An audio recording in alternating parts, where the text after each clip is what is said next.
So, chat and YouTube, I've noticed a problem of my own doing, which I may have dug my own grave in this instance, because I feel like I'm building a reputation of being an 09 boomer. Not even an 09er in the general sense, because 09ers are old as hell these days. So I feel like I've slowly started to cultivate this reputation of being an 09 boomer because of the amount of off-the-cuff rant segments I've had end up being published from my stream about my love of one-frame links and my sometimes aggressive opinions and feelings about execution in the Street Fighter franchise. So I want to set the record straight. I actually really enjoy the combo systems of Street Fighter V and Street Fighter 6 because they do share a lot of similarities, and Street Fighter 6 has even more mechanics and features that enhance the enjoyment and depth of the combo functionality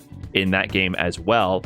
And I actually think that these games feature very difficult combos. The main core of my rants that often come out of nowhere to explain the difference between Street Fighter 4 and previous Street Fighter games and Street Fighter 5 and beyond is the introduction of an input buffer, which greatly influenced the way the games were designed in terms of frame data and the combo options available, and also the rippling effects of how that impacted gameplay and the viewing experience. Because I would often argue that having input buffers led to things like having, repetitive combo conversions and made it a little bit more challenging to quickly identify which players had more in-depth knowledge and mastery of their character versus another player.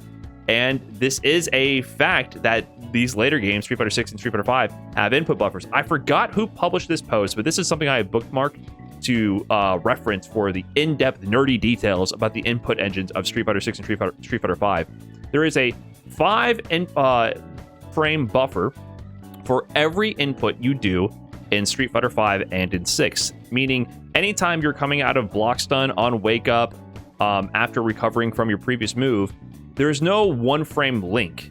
A link being the foundation of pressing one move, one normal, and then comboing into the next one by timing the button as the first one recovers. In Street Fighter 4, there was no input buffer, but in Street Fighter 5 and 6, it's always a 5-frame buffer, meaning the easiest link naturally would be a 5-frame link, which is much easier than a 1-frame link. A 1-frame link is a leniency of 1/60th of a second, right?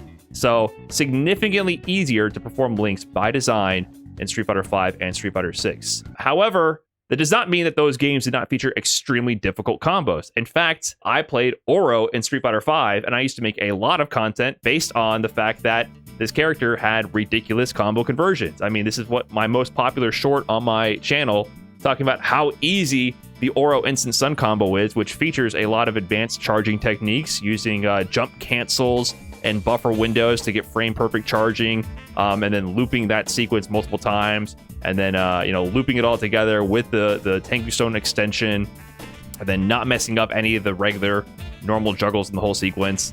And this combo, very difficult to do. It took a ton of practice to master, and it's very situational.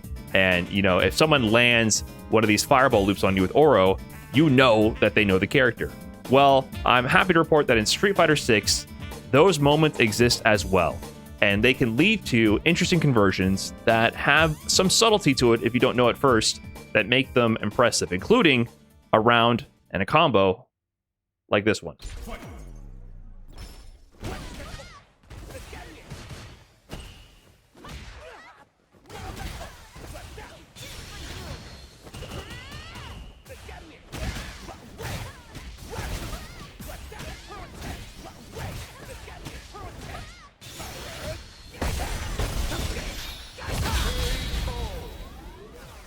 Pretty optimal stuff. Have you seen a Terry combo do that much damage, or a Terry round last this short rather? This combo, while maybe not difficult to execute per se, features a number of elements to it that make it tricky to pull off and extremely situational, and requires someone to have a lot of understanding of not only Street Fighter 6 mechanics, but Terry as well, which means it's not something you're going to see every round, every day.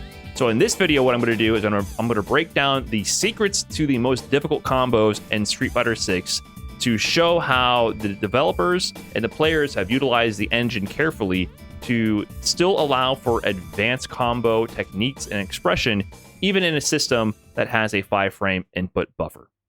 So I've broken up the secrets of Street Fighter 6 combos into 3 main categories, and the final category will explain what was so special about that massive Terry combo you just witnessed. And for the first one, I'm going to feature a very well-known and beloved character.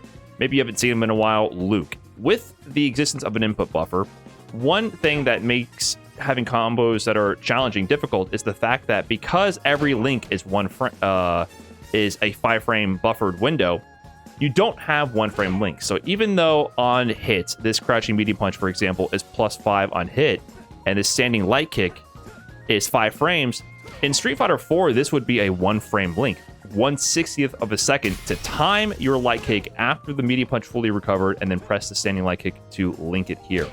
But in this game, 5-frame window means I can practically just mash this, and you can see there, this is actually comboing. You don't have to have the same precision that you needed in Street Fighter 4. So even though this is the tightest link possible by the frame data, 1-frame link, it's really a 5-frame link. So the challenge becomes, how do you still have difficult combos to have a variety of combo expression and routing choices based on difficulty as one of the factors in a system that has an input buffer like this? Well, it is about how do you avoid the input buffer. So this is a very known mechanic for Luke, so this one might not be too mind-blowing to those who know Street Fighter 6, but of course I'm going to reference Luke's knuckles here and the special mechanics they have. Because you see, Luke's knuckles, the light, medium, and heavy versions here, are special moves that you're able to actually charge to get different effects. If you do it without holding the button to charge, it does a singular hit with the light version and does 700 damage. If you charge it all the way, it does 800 damage, does 2 hits, and actually launches them into the air. However, if you charge the right amount and then release the button within a 3-frame window, you'll get the perfect version of this. He even says perfect, he lets you know right there. And you see that instead of doing 800 damage and launching, it is 900 damage and actually launches even higher, which enables combos that wouldn't be possible without landing the perfect. Now, this isn't like a 1-frame precision. It's still a 3-frame window to get the perfects on these charged knuckles, but it's more difficult objectively than timing a linked window. And it does lead to certain combos where you have to land the perfect. So for example, in this combo, you have to land perfect on the light knuckle, the second special. If you don't get the perfect, you won't be able to do this conversion here. Let's see how many tries it takes. There we go. So to get that OD tackle into the level 2, you are required to get light perfect knuckle. Even if I get perfect on the first one, if I charge this here all the way, I won't be able to combo the tackle right there. So you're required to get perfect on the light one right here in order to get that tackle, and you got to be on time with the tackle itself. So a little bit of an execution check with this combo with Luke, and he has other combos like this as well, where you're required to land these perfects. So that actually influences the combo routing that Luke players go through in tournament, and sometimes they end up dropping combos because they don't get the perfects, or they have to alter their combo route mid-combo and make a separate decision on the fly based on if they landed the perfect or not. So why does that work? Whenever you press a button, when you're in recovery from another move, or you're in block stun, or you're on waking up from the ground, or you're in hit stun, it buffers the input. But when you release buttons, there's no buffer to, there's no state to buffer out of to time your release of the button. So negative edge, as it's called, when you release a button to activate something, is actually a way to mitigate or avoid input buffers. So you can use negative edge as a feature in order to still require higher execution for certain techniques. Another example of mitigating the input buffer is done by having a just frame style input. So Guile, you know him, you love him. You might be used to his sonic boom. You know, he says sonic boom, you charge back and you press forward and punch. It says sonic boom right there. But you might be a little confused if you don't know how this actually operates, because normally when you're fighting Guile players, you don't hear sonic boom over and over, you hear perfect. And if you're playing against Japanese voice Guile, shooty, right? You hear perfect. What is going on there? Well, just like with Luke's Knuckles, which have a 3-frame window when you release the button, they created a just frame version of Guile Sonic Boom, which is also a 3-frame window where you are required to input forward and punch to activate your boom in a 3-frame window of each other. So it's not super strict, but if you press forward and then punch separately outside that 3-frame window, you get the regular Sonic Boom. And if you press them within that 3-frame window together, you get perfect boom. Why does this matter? Regular Sonic Boom does 550 damage and leaves you +3 on hit. +3 means you're not going to be able to combo from it because your fastest moves up close jab is 4 frames. But the perfect boom is 4 frames on hit. You're +4 on hit, and you do 600 damage, 50 more damage. So not only do you get more damage out of this, you can combo out of it. You get combos from this. So this could potentially be a whole combo starter for Guile, where regular Sonic Boom, you will not get that combo. And to build on this, there's more to it, which is more of a traditional charging sort of trick, which existed in other games as well without the perfect Sonic Boom. You can actually do perfect boom, link jab into another boom. But you might notice that this doesn't work right away. If you've ever tried to copy this combo without any context, I'm trying to do my jab link after perfect boom to another Sonic Boom. It doesn't come out though, because I don't have enough charge when I press jab to do the second boom. So how do I get around this? This is a classic charge technique. You press jab, and then you have to wait until later in the jab window while you're holding down back this whole time, building your back charge, and then input your Sonic Boom. It'll look something like this.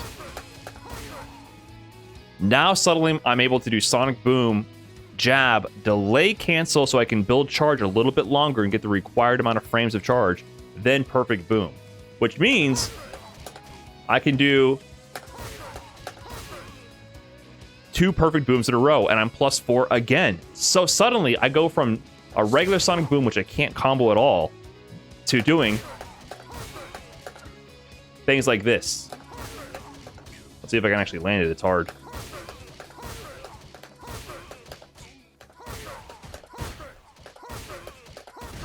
Ah.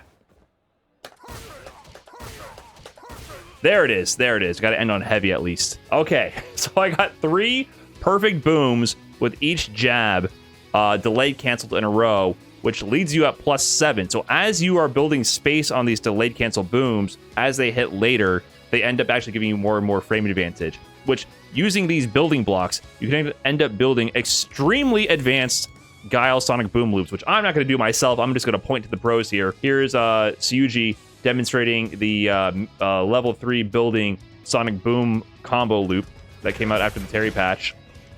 So whenever you hear Shooty in this example, that's actually a 3-frame window Sonic Boom used, and oftentimes with delayed cancels used in between to build the charging.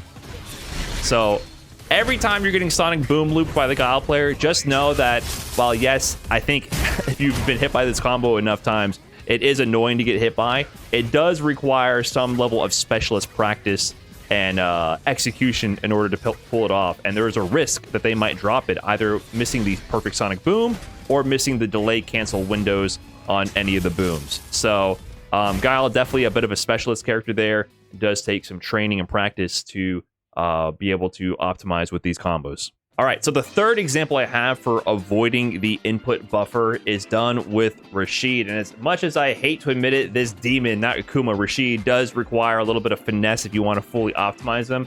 And this combo example is actually one that is used in tournaments, but a lot of the times Rashid players just avoid it entirely. And it involves setting up a specific juggle sequence and then using a specific move, which has special properties if landed in a 1-frame window. So I'm going to set this up. So after this charge fireball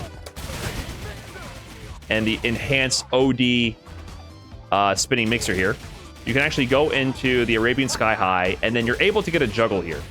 Now, if you press down fierce, down heavy punch, and get a juggle after this state, typically they just bounce off the ground and you springboard off of them, and that is the end of your combo conversion. You might think that's the end of the utility of this move. but there actually exists a very specific 1-frame window where if you press the down heavy in that juggle state low enough to the ground, you will actually perform that move and you'll just land in front of them and be able to get a free juggle. So let's see if I can actually do it. I'll try to get it one time. So if I get the bounce, that means I did it too early. And if I get nothing, that means I did it too late.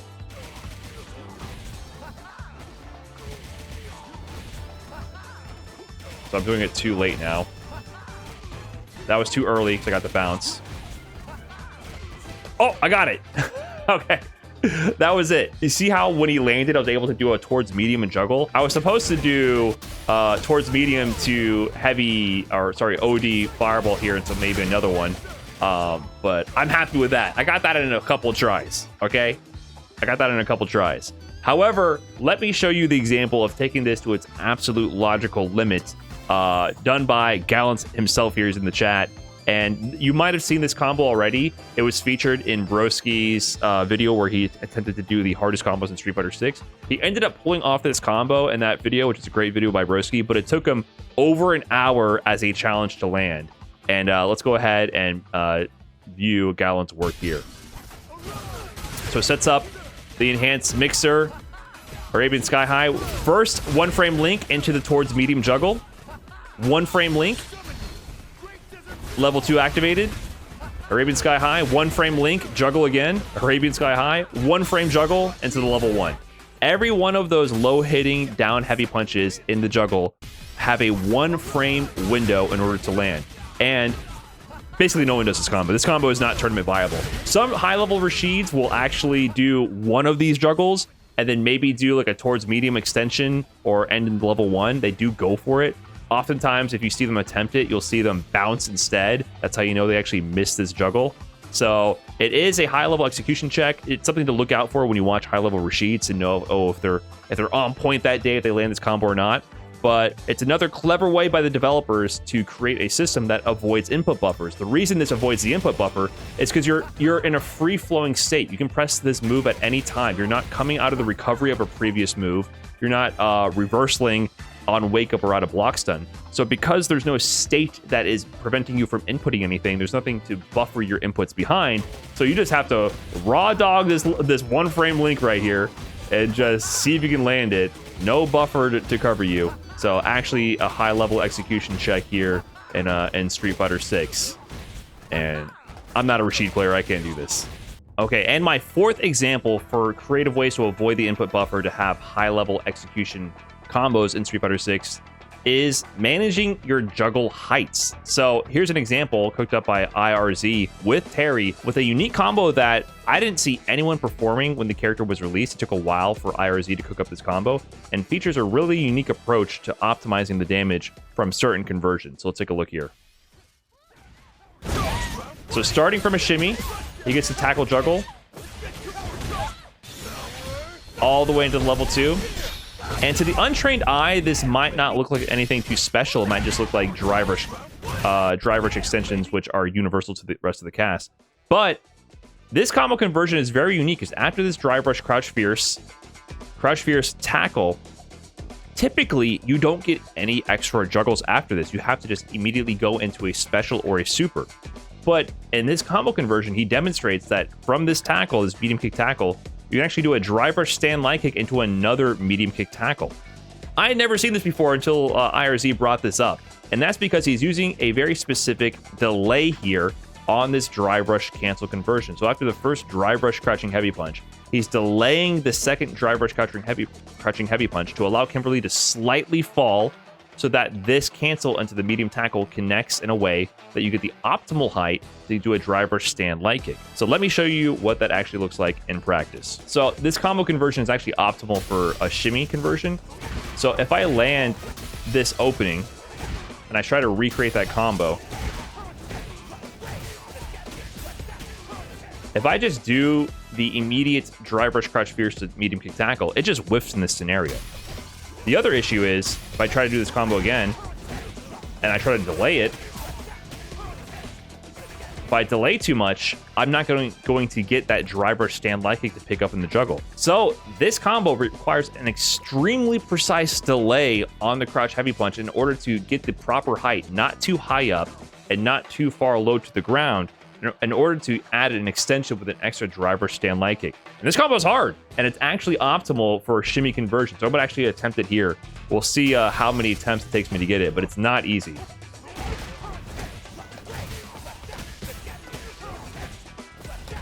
Nope, one.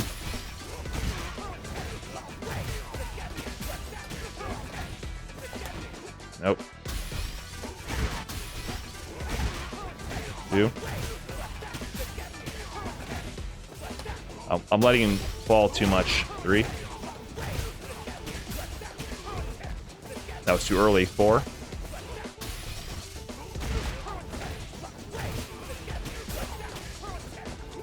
Five.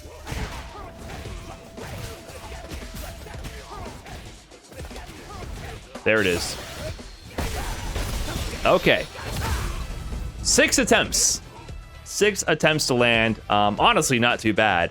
So you see there on that last conversion, the tackle just hits super meaty because he's at the perfect height for the juggle to actually pop him up at the highest point with that extra tackle to allow the driver stand light kick to the extra conversion. So not an easy combo, and I had not seen anyone actually show this off or attempt it. And it turns out it's actually useful because it's the most damaging conversion you can do in a shimmy scenario like that.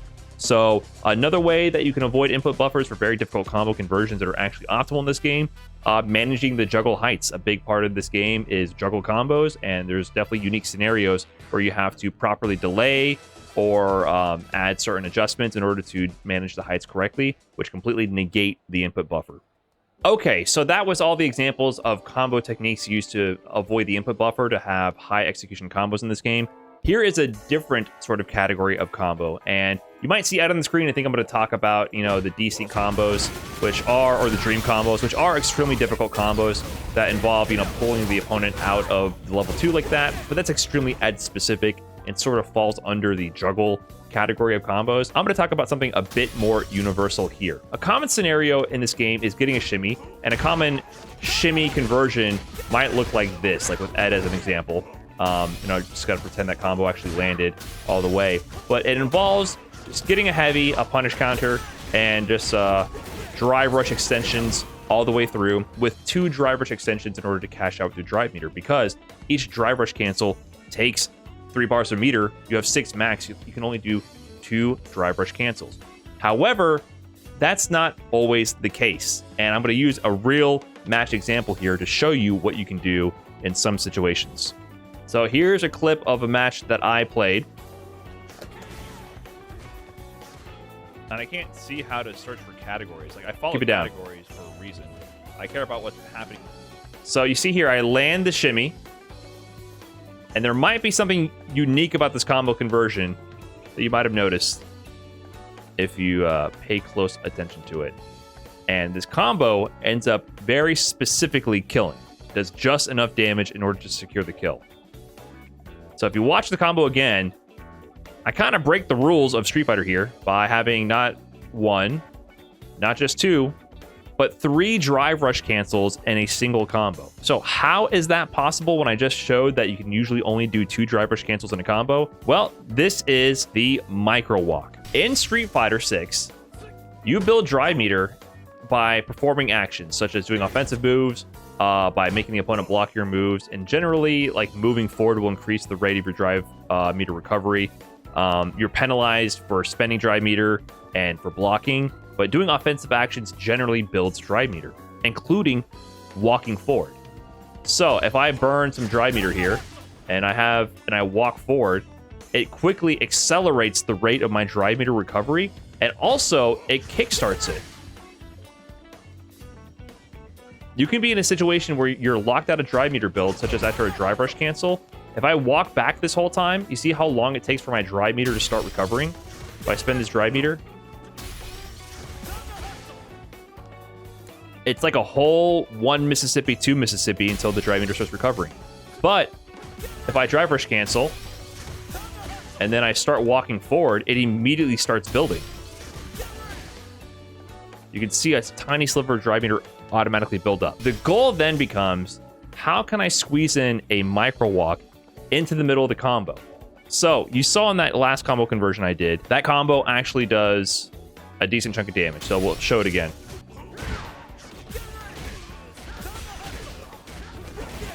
Ends in DP. 3-8-2-4 on that combo conversion. However, there is a moment where I'm able to actually squeeze in a micro walk. When I do drive rush stand heavy kick, I'm actually plus 12. So that's really plus. That's plus enough for me to walk forward and do medium punch instead. So I'm able to actually squeeze in a subtle walk here and still link my medium punch, which ends up building a tiny, tiny sliver of drive meter. So you see at this point, I actually have a sliver of drive meter remaining.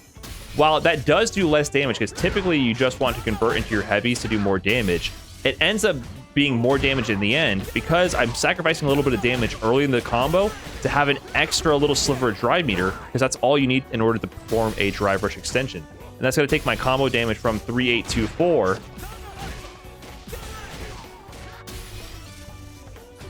all the way to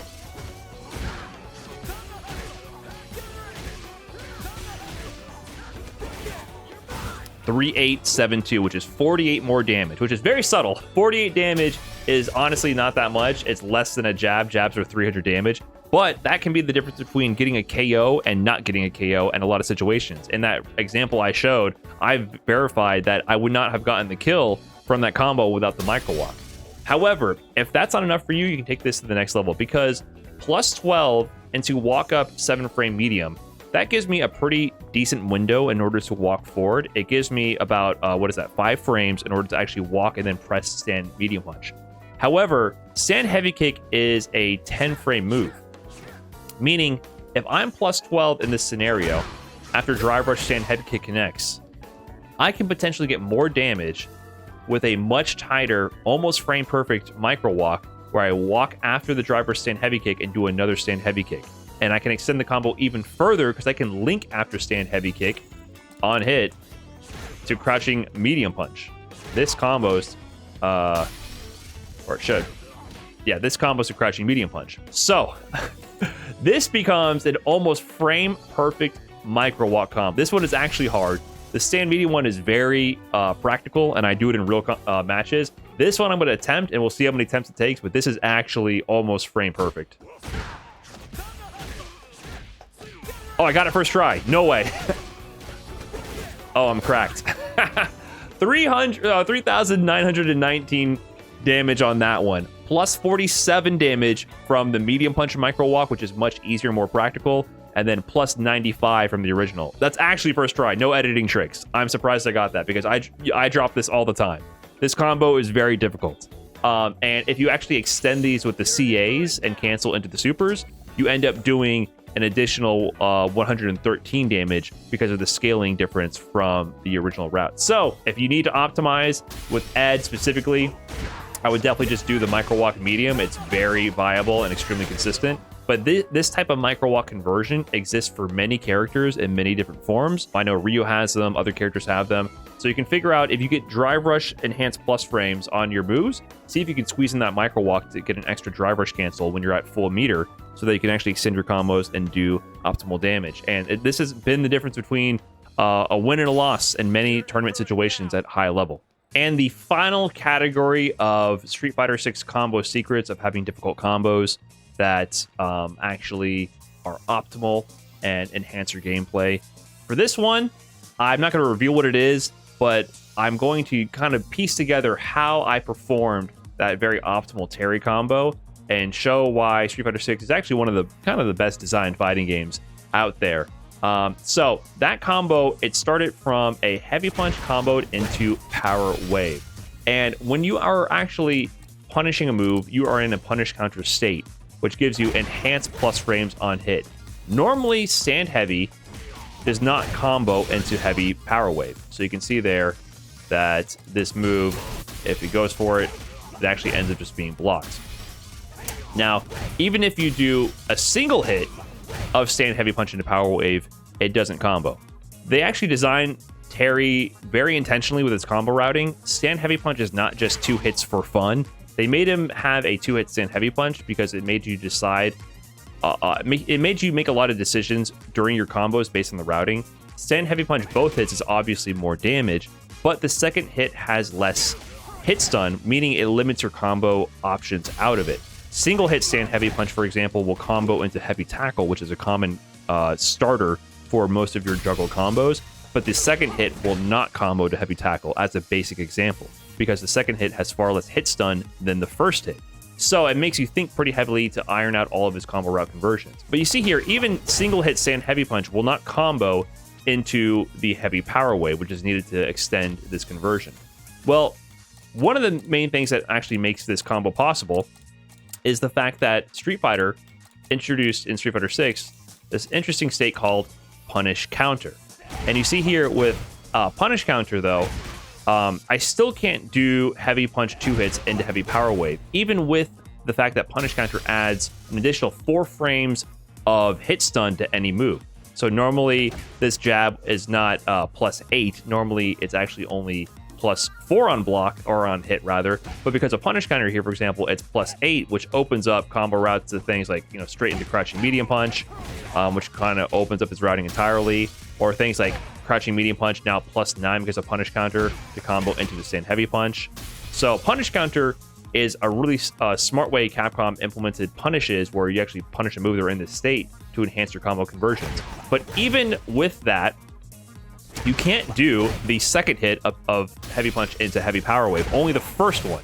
But that's good, but you're sacrificing a lot of damage. So, for example, if I were to bait out Akuma's super right here, because he actually managed to block it and then, or block my moves, and then he wanted to strike back.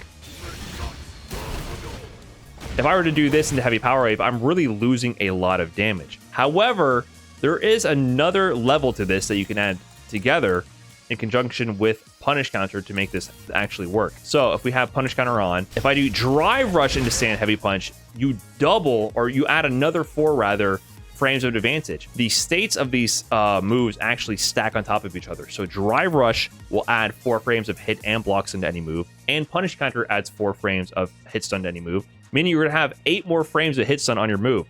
So normally, stand heavy punch would be +2 on hit. With punish counter, it's +6 on hit. But with drive rush, stand heavy punch, and punish counter, it's +10 on hit. So even though you can't do 2 hits stand heavy punch into the heavy power wave, with drive rush behind it, you can. So with these features of Street Fighter 6 combined, you're able to actually keep building on your combo routing options and enhance your combo tree available for specifically punished scenarios. So for this combo to work, you need to begin with drive rush into stand heavy punch in order to get the heavy power wave. So while we finally had the building block to get the first 2 moves to combo, you see the next issue is you have to be in the corner for this combo to work. Now, you don't have to necessarily be directly in the corner. You can actually start a little further away from the corner and then use the momentum of the drive rush to push towards the corner. So if you do that, then you'll be in range to get the crouching heavy punch to connect. This is important because from the crouching heavy punch, then you cancel into the OD fireball. And that leaves you +7 to allow you to link the stand medium punch. But this is a very specific spacing because OD fireball is not always +7. If you do it up close, you can see it's only +6. If you do it further away, you see it's +20. If you do it from a medium punch, you see it's +2. OD fireball with Terry is an extremely spacing dependent move. Depending on the sequence used in front of it, it'll impact how plus you are. So for example, a common stun combo for Terry would be neutral jump, heavy kick to crouch heavy punch to get you the +7. If you do forward jump, crouch heavy punch to OD, you're +5. Even just a simple decision between neutral jump and forward jump changes the frame advantage of this move. So you have to specifically know that this conversion to stand heavy punch, heavy power wave, crouch heavy punch will allow the OD fireball to be +7 on hit, which then allows you to extend into the drive rush cancel from the stand medium and keep the combo going.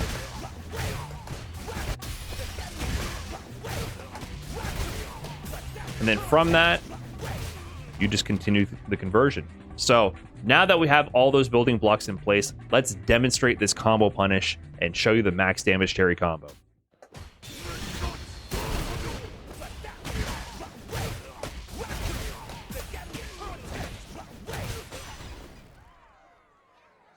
Burnout.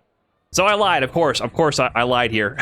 I'm setting up more situational awareness you have to have for this combo conversion, because there's another unique attribute going on in this combo to make this possible. There's another layer to this, and it involves, of course, managing the meter. Beyond just having the actual mechanics of the punish counter, drive rush, in order to build the plus frames, we have to properly manage our meter as well. So you saw the issue there. We needed to have another drive rush extension in the middle of our combo, which takes a full bar drive meter. But we were under a bar drive meter, so as soon as we went for it, it put ourselves in burnout. And we also need the drive meter because we're going to be using level 2. And level 2, we have we have to use drive meter in order to actually get the extension here. So we need to have enough meter by the time we get to the end of the combo to make this all possible. So what was the problem there? We started the combo, like even if I start here and I go with the combo with full meter, you'll notice that I end up going into burnout. The combo it seems impossible. So how was this able to actually be pulled off in a real match? There's a subtle mechanic difference here that I think a lot of people might not be aware of that actually makes this just barely possible to pull off. And that is the fact that drive rush doesn't actually cost 1 bar drive meter. So when you do drive rush, it looks like it costs a bar of drive meter. The minimal cost to do a drive rush is 1 bar, right? Every time you do drive rush, even if you do it frame perfect and you don't accidentally hold parry to drain your drive meter, it's 1 bar cost, correct? Well, sort of. It's really 2 different things at play here. You see, when you tap parry, you spend half a bar of drive meter minimum on the parry tap. It's only when you then drive rush out of the parry do you spend the extra half bar, which results in a 1 bar cost. Interestingly enough, notice the subtleties of the meter here when I actually parry Akuma's super. I'm going to have a lower amount of drive meter, or I'll start with full drive meter.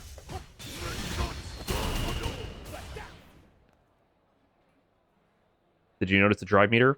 You would think that because I'm drive rushing, it would cost a full bar, but it only cost half a bar here. Why? Before parrying the super, I spend half a bar of drive meter in those few frames before the super actually connects. So my drive meter drops by half. I absorb the drive meter from parrying the super, and then I spend the extra half bar after that. Meaning, if I do this combo starting from just neutral here without parrying anything, by the time I actually get in, I spent a bar of drive meter. But in a real match scenario where if I start with, even if I have kind of like four bars of drive meter and then I parry the super, what ends up happening is I build that super meter back. So if I have like maybe this much drive meter, yeah. So I'm going to parry the super. I get full drive meter right there. And if I drive rush out of it, that's only half a bar of drive meter. So all these factors together, having the punish counter plus drive rush enhanced plus frames, having the corner and spacing secured, having the right spacing in order to get the late active frames on the OD fireball in order to link the stand medium punch after, and starting at full meter during the parry of the super so that you spend only half a bar or only have half a bar down of drive meter when you actually start the punish. All these factors combined lead into this combo here.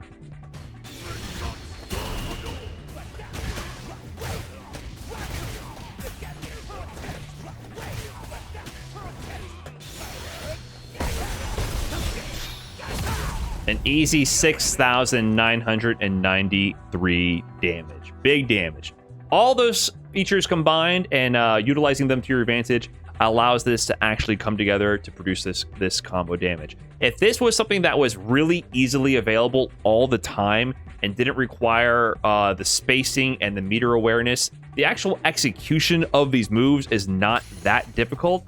But I feel like this really builds on top of all the extra features that Street Fighter 6 has implemented into this game and requires a decent understanding of the engine in order to pull off. And I think that's a pretty cool aspect of this game. If you see this combo performed by a Terry player, you know that they were on point with the resource management, with the spacing, with the punishes. and they pulled off a really sick moment. Yes, it's an absurd amount of damage. Yes, the actual special moves and links are easy to pull off, but it requires definitely a character specialist to understand and to pull off in a real tournament match. That's all I have for this video about the secrets of combos in Street Fighter 6. So yes, I do know and I do appreciate difficult combos in Street Fighter 5 and in Street Fighter 6, and I do think the combo systems in this game are very good. One frame links aren't the end all be all of execution, so I'm trying to put a stop to that reputation that I'm just an 09 boomer and show some appreciation for the modern games and the game we all play here, and I'm sure that you guys appreciate as well. And that's all I have for this video. Get you in the next one. Peace.